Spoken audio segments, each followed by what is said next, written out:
बड़ी खबर आपको बता दें कि नूह में महापंचायत को अब तक अनुमति नहीं मिली है, क्योंकि फिर से शोभा यात्रा निकालने की कवायद आगे बढ़ रही है। इस पर अनुमति, इजाजत नहीं मिली है। स्थानीय प्रशासन ने अब तक अनुमति नहीं दी है फिर से शोभा यात्रा निकालने की। हिंदू संगठनों का कल महापंचायत का ऐलान किया जाएगा और पंडोरी गांव में महापंचायत की तैयारी भी की जा रही है 13 अगस्त को।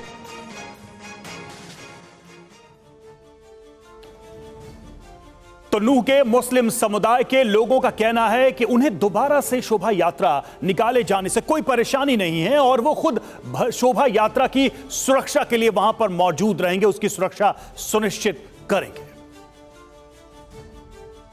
इस वक्त मैं कुछ लोगों के साथ हूं जो मस्जिद से ही निकलते हुए हमें मिल गए यहाँ पर, और उनसे ही बातचीत करेंगे। क्या दोबारा अगर आपके गांव से यात्रा निकलेगी तो फिर से टेंशन हो जाएगी? नहीं, कोई टेंशन नहीं होगी। हम प्यार से निकालें, कोई दिक्कत नहीं। हाँ, खूब निकालें।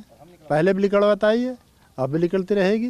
अब तो हम खुद साथ निकलवा देंगे और उसमें क्या दिक्कत? आप खुद खड़े हो जाएंगे? ओ, ऐसी कोई बात नहीं। सुरक्षा देंगे आप? हाँ, बढ़िया। कि हमारी तरफ से कोई ऐसा ना हो। हम आज भी आएंगे तो आज भी उनके साथ में संगत देने लोग तैयार हैं, ऐसी कोई बात नहीं। लेकिन अभी पुलिस बल तैनात है, सेना तैनात है और तनाव जैसी स्थिति बताई जा रही है। 144 लागू है। अगर आपको नहीं लगता कि फिर से इतने लोग आएंगे तो फिर से कहीं पत्थर? नहीं, ऐसा कुछ नहीं होगा। हम और उनके साथ में रहेंगे, ऐसी कोई दिक्कत परेशानी नहीं आएगी और कोई बात ही नहीं। आप लोग साथ में खड़े हो जाएंगे? जी, हमें ऐसी कोई बात।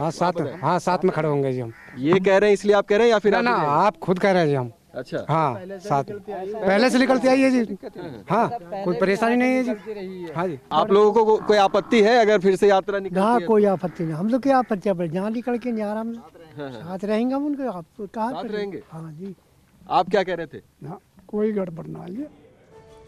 तो वहां पर आपने लोगों को सुना, जनता को सुना, और नूह हिंसा का असर गरीबों पर पड़ा है। हालात धीरे धीरे सामान्य हो रहे हैं, लेकिन रेहड़ी पटरी वालों का धंधा अभी भी ठप है। दिहाड़ी पर काम करने वालों को काम नहीं मिल पा रहा है।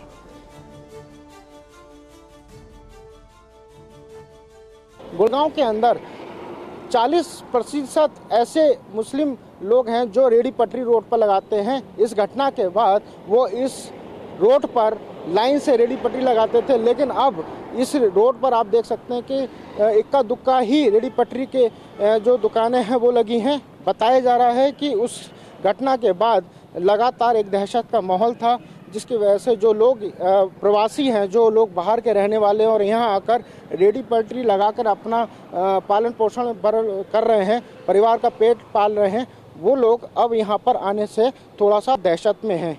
ये एक केले की पटरी लगाए हुए हैं। क्या नाम है आपका? रिजवान है जी सर। रिजवान, इस रोड पे कितनी रेहड़ी पटरी अमूमन लगती थी? बेरा नहीं मेरी थी, कितनी होगी सर? मैं तो अपने ही उससे रखूँ, मैं तो अच्छा तक यहाँ लगाते थे? हाँ जी। अच्छा, अभी कैसा माहौल है?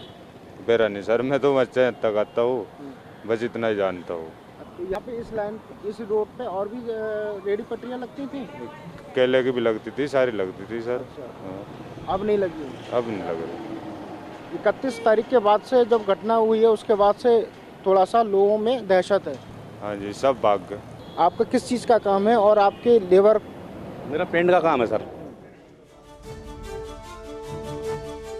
और देखिए हमारे साथ तमाम मेहमान भी जुड़े हुए हैं, परिचय करा दें आपका। अवनिजेश अवस्थी हमारे साथ इस वक्त जुड़े हुए हैं, राजनीतिक विश्लेषक हैं। फिरोज बख्श साहब हमारे साथ जुड़े हुए हैं, पूर्व चांसलर हैं MANU के, और मौलाना साजिद रशीदी हमारे साथ लगातार बने हुए हैं, जो कि इमाम एसोसिएशन के अध्यक्ष हैं। मौलाना हाजिक खान हमारे साथ हैं, मुस्लिम धर्मगुरु। लेकिन अवस्थी जी, पहला सवाल आप ही से कि अभी हम रिपोर्ट भी दिखा रहे थे, आप उस रिपोर्ट को देख भी रहे थे, और उसमें ये बात कह रहे थे मुस्लिम पक्ष के लोग कि हम साथ खड़े रहेंगे, कोई हंगामा नहीं होगा, कोई दिक्कत नहीं होगी। ये चीज़ पहले क्यों नहीं होती है? कहाँ दिक्कत आती है? बात सुनिए, मैंने अपने प्रारंभिक वक्तव्य में कहा था कि जिस गंगा जमनी तहजीब की हमें सीख दी जाती है, उसके हिसाब से आज मुस्लिम पक्ष को ये कहना चाहिए। अगर वहाँ का मुस्लिम पक्ष कह रहा है तो इसमें इससे ज़्यादा बढ़िया और अच्छी बात क्या हो सकती है। लेकिन एक बात आप ये बताइए, यहाँ पर मोनू आनेसर, बिट्टू बजरंगी का नाम लिया जा रहा है जी। इस देश में अफजल गुरु हम शर्मिंदा हैं, तेरे कातिल जिंदा, उसको फांसी देने के बाद रात को 2 बजे सुप्रीम कोर्ट खुलने के बाद भी अफजल गुरु को यह अपराधी मानने को तैयार नहीं है, और जिस पर अभी कोई केस नहीं चल रहा उसके लिए इन्होंने अपराधी घोषित कर दिया। इन्होंने ठीक है, उसके नाम पर आप 250 गाड़ियां जला देंगे। उसके नाम पर आप थाना लूट लेंगे। लेकिन बात यहाँ पर अवनीजेश अवस्थी जी हिंसा की हो रही है, आखिर हिंसा क्यों पनपी? और उसके बाद नहीं, ये सरकार और सिस्टम, ये सरकार समाज सिस्टम का तालमेल होता है, सामाजिक सौहार्द को बनाए रखना। कोई भी अगर जुलूस निकालता है, पूरी हिंसा का तर्क ये दिया जा रहा है कि जी भी तो सालों साल से निकल रही थी, कोई दिक्कत नहीं थी, इस बार मोनू मानेसर और बिट्टू बजरंगी आने वाला था, इसलिए हमने 250 गाड़ियां जला दी। ठीक है रशीदी साहब, आप क्या बोलेंगे? बार बार नाम क्यों लिया जा रहा है कि जब वो आरोपी नहीं है इस पूरे मामले पर और सरकार काम कर रही है? 170 से ज्यादा गिरफ्तारियां हो गई, आप क्या कहेंगे? ये इस तरह के दंगे जहां भी देश में होते हैं, उनका जो प्रभाव गरीब लोगों पर पड़ता है, उसका असर मुझे और इनको, अवस्थी जी को नहीं पड़ता।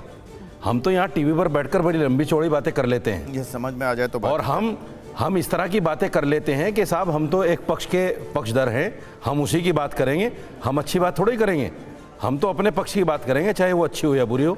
हालांकि ऐसा नहीं होना चाहिए, हमारी बातों को करोड़ों लोग सुनते हैं। नहीं करनी चाहिए। मैं यहाँ खड़ा होकर ये कहना चाहता हूँ, अगर कोई आदमी अपराधी है, चाहे वो मुस्लिम है या हिंदू है, उसके खिलाफ कार्रवाई होनी चाहिए, और ये बात हमें सबको बोलनी चाहिए। वही तो वो वही तर्क दे रहे हैं कि मैं उसी बात को कह रहा हूं, वही तर्क दे रहे हैं कि कई बार जब जो लोग यहाँ खड़े होकर किसी को बचाने का काम कर रहे हैं कि साहब उसके ऊपर तो एफआईआर भी नहीं है। अरे भाई मैं मानता हूं एफआईआर नहीं है, सरकार ने एफआईआर नहीं की जानबूझकर, क्योंकि सरकार दंगे कराना चाहती है। अफजल गुरु याकूब मेनन के बारे में क्या नारे लगे? अफजल गुरु के हिमायती नहीं है, हम अफजल गुरु के हिमायती नहीं है। क्या आपको नहीं लगता रशीदी साहब कि सरकार को एक अवसर देना चाहिए कि इस मामले में वो जांच मुकम्मल करे और ये आइडेंटिफाई करके कौन दोषी है कौन नहीं, पहले से ही निर्णय ले लेना या सुना देना कहां तक उचित? मैं एक बहुत बड़ी बात कहने जा रहा हूं, थोड़ा सा ध्यान से सुनिए रवि साहब, सुनिए ध्यान से। देखिए मैं लौट रहा हूं, मुसलमान, हिंदुस्तान का मुसलमान किसी भी तरह के जिहाद के पक्ष में नहीं है। हिंदुस्तान में देखो कितनी बड़ी बात कह रहा हूं मैं, ये जो जिहाद के नाम पर आतंकवाद हो रहा है, हम इसके पक्षधर नहीं है। इतनी बड़ी बात बोल रहा हूं मैं आपके चैनल पे।